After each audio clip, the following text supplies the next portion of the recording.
हम लोग।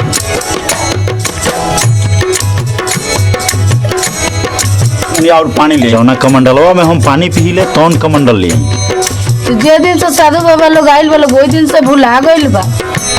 माने कमंडलो ले गइले सो पैसो देले बानी। हाँ पैसा ज्यादा ना दहनी, 1001 रुपया दहनी। वाह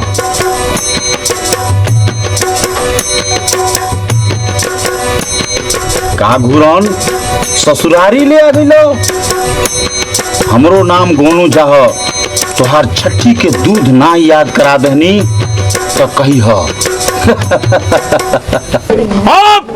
बम शंकर पार्वती, बम शंकर कैलाशपति, ये हवन मौनी बाबा यहाँ के 20 साल तक हिमालय के कंदरा में, हिमालय के गुफा में तपस्या कैला के बाद भगवान प्रसन्न भइला के बाद शिव जी आई नी।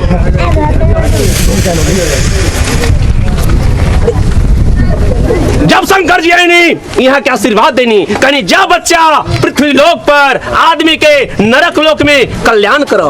पृथ्वीवासी बहुत दुख से परेशान बा, केहू निसंतान बा, केहू कमजोर बा, कमजोर के बलवान बना दो और बांझिन के संतान दिला दो। बाबा आईनी यहाँ पर और बाबा के तपस्या से जौना घर में जानी झोपड़ी पक्का मकान बन जाला। कमजोर